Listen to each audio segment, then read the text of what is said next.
television without Ellen DeGeneres, and despite the road to her success being bumpy at times, she was built somewhat of an empire over the years. Starting out as a fairly unknown stand-up comedian in the 1980s, Ellen now has an annual salary of $75 million from The Ellen DeGeneres Show and additional earnings from several endorsements and other endeavors, including the $20 million deal with Netflix for an exclusive stand-up special in 2018. Thanks to all that, she earned a whopping $80.5 million last year, which according to Forbes made her highest paid comedian in the world. She's also the second richest TV host in the world after the queen of all media, Oprah Winfrey. And in today's video, we are going to look at 10 ways Ellen made her total of $500 million net worth. Although she's called LA home for many years, Ellen is originally from Metairie, Louisiana, where she grew up alongside her brother called Vance, who is also a comedian. They are French, Irish, English, and German descent, and have a couple of very famous relatives. Catherine, Duchess of Cambridge, is actually Ellen's 15th cousin, and the common ancestor they share is Sir Thomas Fairfax, an owner of Guylang Castle near Guylang, east of North Yorkshire, England, who served with the infamous King Henry VIII of England. Almost as impossible as the wife of Prince William, second in the line of succession to the British throne, is Ellen's other famous relative. Queen of Pop Madonna is reportedly the TV star's 11th cousin, as they share the same 10th great-grandfather, Martin, a coin from France. But despite these royal relatives, Ellen didn't exactly grow up like a princess. In fact, her family didn't have much, and she told the Today Show in 2018 that growing up in apartments without a lot of money sparked a passion for real estate, saying, "Now I just buy as many houses as I can."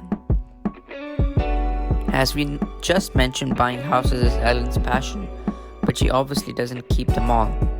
Her hobby is to flip houses, and she has spent and made millions flipping around 20 luxury homes since 2003.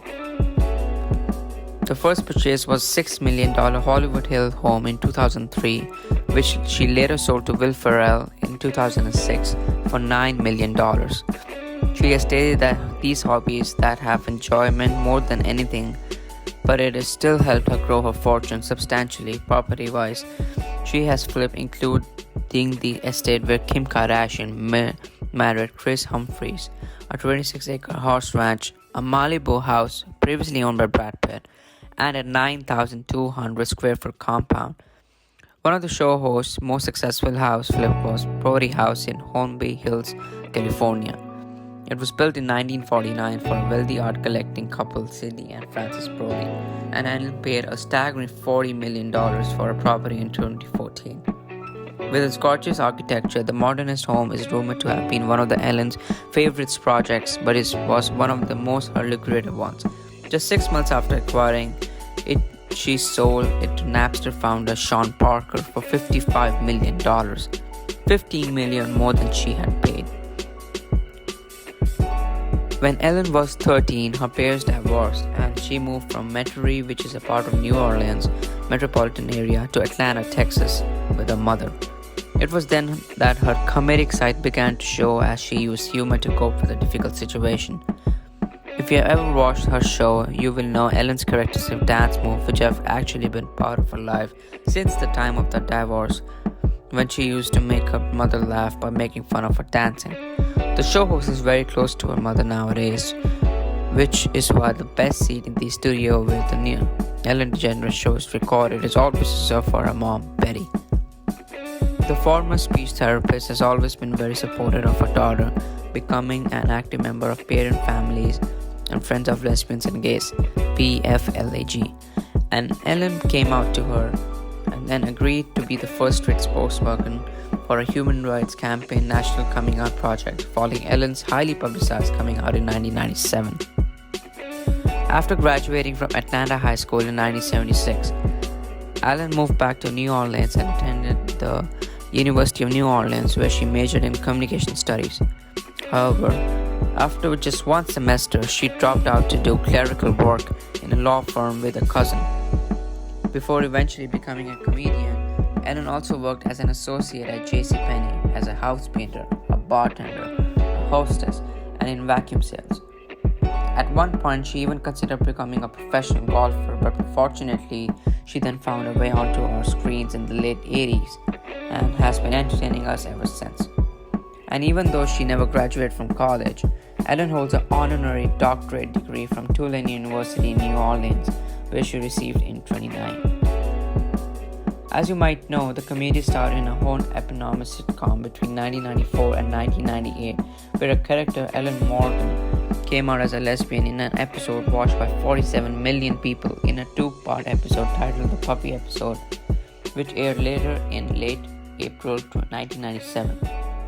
Oprah Winfrey acted as a therapist, and Ellen then went on to play the first gay lead character of American television.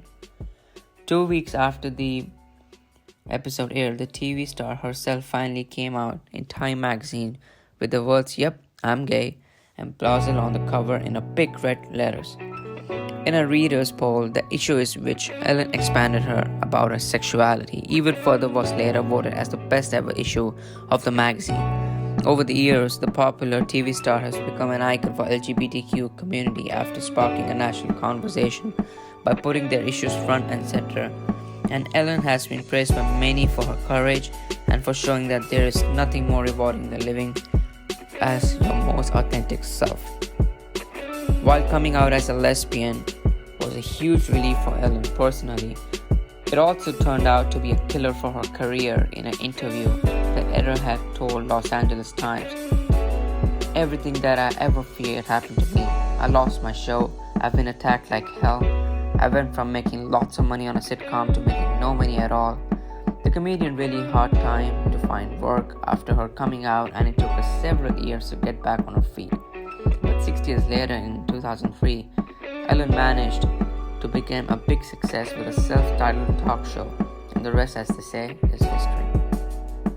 Today, more than half of Ellen's earnings come from a daily talk show, as she receives about 60% of advertising carrying fee and the product placement profits. In addition to that, the show host also has made many endorsement deals over the years with lucrative brands such as CoverGirl, JCPenney, and American Express, for example. The Ellen DeGeneres Show is one of the popular shows on television and has won numerous awards, including 61 Daytime Emmy Awards as of 2019. Over 3,000 episodes have been aired since the show's premiere on September 8, 2003. And Ellen has interviewed hundreds of celebrities, but only few people will remember that her very first guest on the show was Jennifer Aniston. She appeared on the show to promote the final season of Friends that would begin airing on NBC a few weeks later. The musical performer during the first show was Macy Gray, while cake decorator Betty Cooper also made an appearance.